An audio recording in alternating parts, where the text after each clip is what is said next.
Hello everyone, this is Shayan Siddiqui with you, an expert business teacher, an educationalist and a corporate trainer. Welcome to my channel. In this lecture, I'm going to discuss with you excess supply and I will teach you how to draw the graph of excess supply and some exam related question. The lecture is going to be in Urdu language. Without further delay, here we go.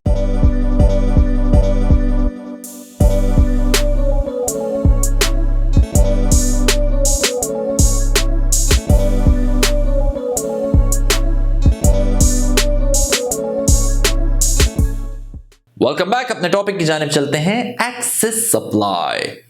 देखो word पे focus करो। Excess supply, कोई चीज ज्यादा है। क्या? Supply ज्यादा है, किसी वजह से हुई होगी। किस वजह से? प्राइस की वजह से। तो इसका मतलब है कि किसी चीज से इसका कंपैरिजन भी होगा।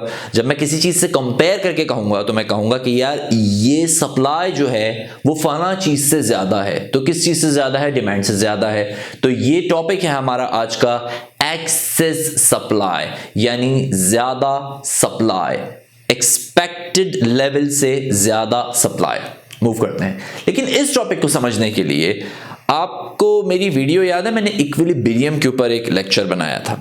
अगर आपने नहीं देखा, ये रहा लिंक, डिस्क्रिप्शन में भी दे दिया है, जाएं जाके देखें, आराम से देखें। इक्विलिब्रियम का मैं आपको यहां पे रिफ्रेशर दे देता हूं थोड़ा सा। इक्विलिब्रियम क्या होता है? देखो सबसे पहली वाली डेफिनेशन पढ़ो, वो लिखा हुआ है equilibrium is defined as a state of rest in the absence of any outside disturbance. बाहर से कोई डिस्टर्बेंस नहीं हो रही, एक ऐसा पॉइंट जहां पर रेस्ट हो गया। किस चीज का? दोनों चीजों का, डिमांड एंड सप्लाई का। लास्ट पॉइंट को जरा पढ़ो, equilibrium occurs at the point where the demand curve intersects the supply curve. और बीच वाला पॉइंट पढ़ो, वो कहता है वो पॉइंट जहां पे डिमांड और सप्लाई इक्वल हो जाती है। तो जब डिमांड और सप्लाई ऐसे पॉइंट पे जाके इक्वल हो जाएं तो वहां पे वो दोनों यानी demand curve and supply curve intersect करता है और उस पॉइंट को हम कहते हैं इक्विलिब्रियम पॉइंट। बात समझ आएगी यहां तक? The point where the demand is equal to supply, यानी कि जो $15 आपको वहां पे नजर आ रहा है, ये वो पॉइंट है जिसपे जितनी सप्लाई की जा रही है उतनी ही डिमांड मार्केट के अंदर है, या $15 की प्राइस के ऊपर जितनी डिमांड मार्केट के अंदर है उतनी ही सप्लाई की जा रही है। Point of rest. मैंने इक्विलिब्रियम को आपको क्यों रिफ्रेशर करवाया? क्योंकि इक्विलिब्रियम को समझना लाजिम है अगर आप एक्सेस सप्लाई या एक्सेस डिमांड को समझना चाहते हैं, इसलिए मैंने एक रिफ्रेशर करवाया आपको। आगे बढ़ते हैं।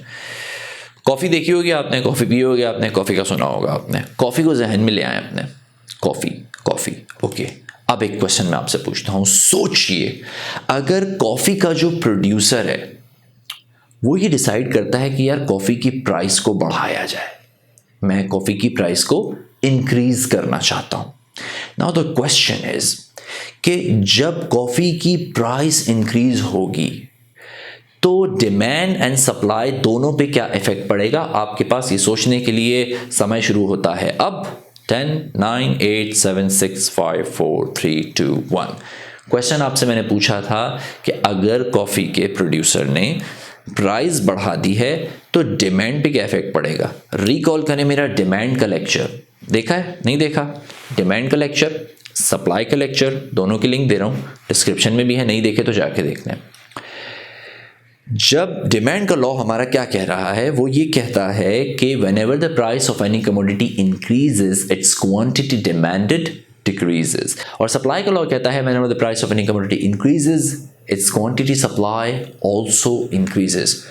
दोनों चीजों को जब हम कंबाइन करते हैं तो वो कहता है due to the increased price, the demand will be decreased, but the supply will be increased. Question मैंने आपसे पूछा था कि प्रोड्यूसर ने अगर प्राइस बढ़ा दी तो डिमांड और सप्लाई पे क्या फर्क पड़ेगा? अगर प्रोड्यूसर ने प्राइस बढ़ाई तो डिमांड कम हो जाएगी, क्योंकि ये एक अंडरस्टूड सी बात है, लोग नहीं खरीदना चाहेंगे। लेकिन सप्लाई बढ़ जाएगी, क्योंकि सप्लाई लॉ के अंदर हम सप्लायर के पर्सपेक्टिव से सोचते हैं, सप्लायर साइड पे खड़े होकर सोचते हैं। उसकी जब प्राइस बढ़ेगी तो उसका रेवेन्यू बढ़ेगा, वो खुश होगा अपनी सप्लाई बढ़ाएगा।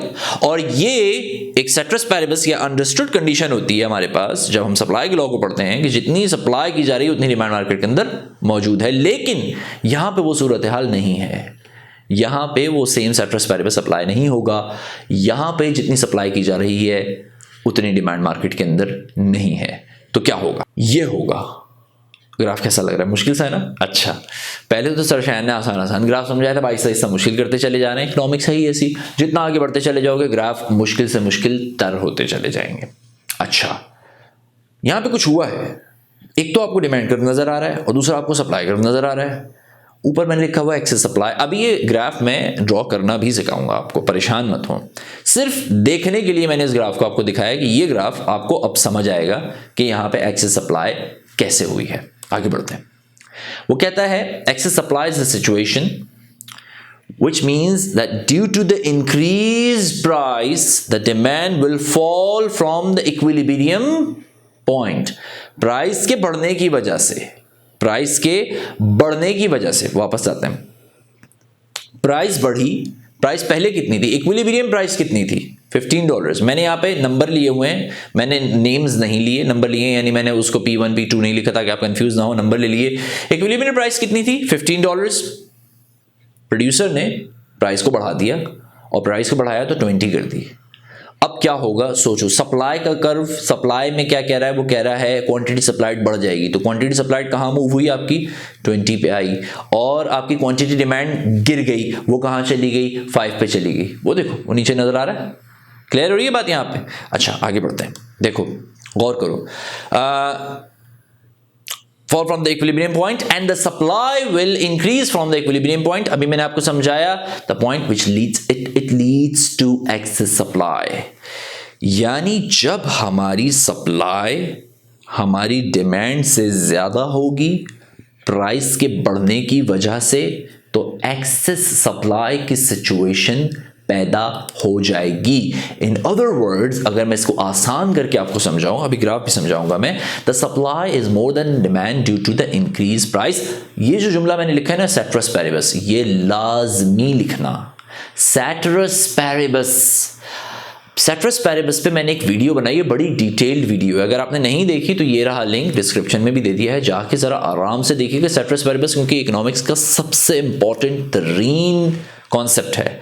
अगर आपने सेट्रस पैरिबस अपने लॉज में, अपने सिचुएशंस में, इकोनॉमिक्स के जो कवानीन हैं उनको एक्सप्लेन करते हुए नहीं लिखा, खत्म हो गया, आपका लॉ ही गलत हो गया। ठीक है, अच्छा, अब मैं इस ग्राफ को आपको ड्रॉ करना सिखाता हूं। इक्विलिब्रियम पे आ जाए वापस। इक्विलिब्रियम में क्या हो रहा था? एक डिमांड कर्व, ये जो आपको रेड वाली लाइन नजर आ रही है या ऑरेंज आपको नजर आ रही होगी, ये इसको हम कहते हैं डाउनवर्ड स्लोपिंग डिमांड कर्व, याद है आपको। और जो ग्रीन वाली है ये है अपवर्ड स्लोपिंग सप्लाई कर्व। इनको मैंने डिटेल से समझाया हुआ है, और जिस पॉइंट पे इन्होंने इंटरसेक्ट किया है वो कहलाता है इक्विलिब्रियम पॉइंट। उस पॉइंट के ऊपर जो प्राइस है वो $15 है, और उसी पॉइंट के ऊपर जो क्वांटिटी डिमांडेड या क्वांटिटी सप्लाइड बोथ, वो भी 15 है, यानी कि स्टेट ऑफ रेस्ट है, जितनी डिमांड उतनी ही सप्लाई। प्रोड्यूसर ने सोचा, कॉफी वाले ने कहा प्राइस बढ़ाओ, कितनी कर दो? 20 कर दो, नजर आया? 20 कर दो। अब क्या होगा? नई लाइन ड्रॉ करोगे आप, टिक टिक टिक टिक टिक टिक टिक टिक टिक टिक नीचे तक। ठीक है, वहां से ड्रॉ हुई और यहां पे नीचे आ गई। इक्विलिब्रियम तो आपको आता है ना। अब आपने इस लाइन को ड्रॉ किया, अब आपने यहां पे लगा दिए पॉइंट्स। ठीक है, अब गौर से देखो क्या हुआ कि वो ये कह रहा है जब प्राइस को आपने 20 किया था तो आपकी क्वांटिटी सप्लाई, ये जो 20 है इसकी लाइन कहाँ जा रही है? इसकी लाइन सीधी ऊपर क्वांटिटी सप्लाई, ये जो सप्लाई का कर्व है इसको जाके टच कर रही है। ये जो 20 नजर आ रहा है आपको, ये सप्लाई को जाके टच कर रही है। ठीक है, और डिमांड पीछे की तरफ मूव हुई, डिमांड उस तरफ चली गई। ठीक है, लेफ्ट की तरफ मूव हुई, कितनी हो गई? गिर गई, 5 पे चली गई। इक्विलिब्रियम कितना था? 15 था। प्राइस के बढ़ने की वजह से सप्लाई कितनी हो गई? 20। लेकिन कंज्यूमर्स ने लेना छोड़ दी प्रोडक्ट, उन्होंने बोला भाई हम नहीं ले रहे। डिमांड गिर गई, पीछे गई, कितनी? 5 के ऊपर। ठीक है, इस सिचुएशन को हम कहते हैं एक्सेस सप्लाई, यानी कि supply is more than demand. Demand कम है, सप्लाई ज्यादा है प्राइस के बढ़ने की वजह से, क्योंकि जो प्राइस है वो इक्विलिब्रियम पॉइंट से ऊपर चली गई है। क्लियर हुई यहां तक बात? इस सिचुएशन की वजह से, इसकी वजह से एक्सेस सप्लाई की सिचुएशन पैदा हुई। अभी बात यहां खत्म नहीं हुई है, अभी बहुत इंपॉर्टेंट पॉइंट्स बाकी हैं। अच्छा जनाब, आगे बढ़ते हैं। एग्जाम के अंदर आपके पास क्वेश्चन आता है, एक्सेस सप्लाई का वो क्वेश्चन पूछता है। मैंने जो इससे पहले आपको डेफिनेशन दिखाई वो भी लिख सकते हैं आप, उन सबको मैंने सम अप करके यहां पे लिख दिया और परफेक्ट डेफिनेशन है। Excess supply is the situation where the price is set above the equilibrium price. Price is set above the equilibrium price. मतलब क्या हुआ, गौर से देखो, price is set above the equilibrium. equilibrium क्या था 15, set above the equilibrium, तो equilibrium से ऊपर सेट कर दी गई कितनी 20। उसका रिजल्ट क्या हुआ, उसका रिजल्ट ये हुआ the quantity willing to supply by the producer is higher, जो कि मैंने आपको अभी दिखाई थी कि क्वांटिटी विलिंग टू सप्लाई कितनी हो गई, हायर, यानी 20 है। ये नीचे ये तो हमने यहाँ पे क्वांटिटी ली भी है और वहां पे हमने प्राइस ली भी है, तो quantity willing to supply, quantity willing to supply by the producer कितनी है जी 20 है। अच्छा आगे आओ, और वो कहता है जो डिमांड है वो कम है। The quantity willing to supply by the producer is higher than the quantity demanded by the consumer. Clear हो गई बात, ठीक है। दोबारा से इस ग्राफ को गौर से देखो और अब मेरी बातों को अप्लाई करो। अभी यहां लेक्चर खत्म नहीं हुआ है, मुझे आपको डाउनवर्ड प्रेशर भी समझाना है इसी के अंदर। इक्विलिब्रियम प्राइस से ऊपर ले गए आप प्राइस को 20 पे, सप्लायर खुश हुआ, उसने बोला मेरा तो रेवेन्यू बढ़ गया, मेरा तो फायदा हो रहा है, प्रॉफिट हो रहा है, उसने सप्लाई इंक्रीज करना शुरू कर दी। लेकिन कंज्यूमर ने हाथ रोक दिया, उन्होंने बोला हम तो नहीं लेंगे इतने के ऊपर, डिमांड कम हो गई, एक्सेस सप्लाई हो गई। अब सवाल ये है ये सेट कैसे होगी, ये सेट कैसे होगी, क्या ये हमेशा ऐसी रहेगी सूरत हाल, चेंज होती है, ऐसे होती है। देखो और से, इस सिचुएशन को हम कहते हैं डाउनवर्ड प्रेशर। डाउनवर्ड प्रेशर, ये एग्जाम के अंदर क्वेश्चन आता है, एक्सेस सप्लाई का डाउनवर्ड प्रेशर क्या होता है। डिफरेंट क्वेश्चंस होते हैं, घूम फिर के आते हैं, आंसर नॉर्मल वही होता है। कॉन्सेप्ट को समझो, अगर थोड़ी बहुत इंग्लिश आती है लिखना तो आराम से लिख लोगे आप, ठीक है। अच्छा इसको गौर से देखो, वो कहता है when we have higher prices and excess supply, जब प्राइस ज्यादा है एक्सेस सप्लाई, इसका मतलब क्या है, मोर देन डिमांड, ठीक है। Manufacturers will have excess inventories, मैंने मैन्युफैक्चर नहीं लिखा है, मैन्युफैक्चरर नहीं लिखा है, मैन्युफैक्चरर्स लिखा है, इसका मतलब है एक से ज्यादा मैन्युफैक्चरर्स हैं, ठीक है। अब ऐसी सूरत हाल में क्या होगा, मार्केट में कंपटीशन इंटेंस हो जाएगा। अब इनके पास भी, जैसे गफूर साहब के पास भी एक्सेस माल पड़ा हुआ है, ठीक है, एक्सेस सप्लाई है, उनके पास माल एक्स्ट्रा है। शब्बीर साहब के पास भी पड़ा हुआ है, मिस्टर जेम्स बॉन्ड के पास भी पड़ा हुआ है, ठीक है, मिस्टर जॉन के पास भी पड़ा हुआ है। अब इन लोगों के पास जो है वो एक्सेस इन्वेंट्री मौजूद है। मैंने यहाँ पे इन्वेंट्री लिखा है, इन्वेंट्री का मतलब क्या है, गुड्स अवेलेबल फॉर सेल, ठीक है, गुड्स अवेलेबल फॉर सेल। तो ऐसे में क्या हो रहा है, अब बहुत सारे लोग ऐसे हैं जिनके पास माल पड़ा हुआ है, मार्केट में डिमांड नहीं है। अब ये कॉम्पिटिटर्स हैं, ये शायन साहब के कॉम्पिटिटर्स हैं सारे के सारे, ये कम पे बेचने के लिए तैयार हैं, ये कह रहे हैं यार कम प्राइस के ऊपर हम बेच देंगे। अब ऐसी सूरत हाल के अंदर मार्केट कॉम्पिटिटिव हो गई।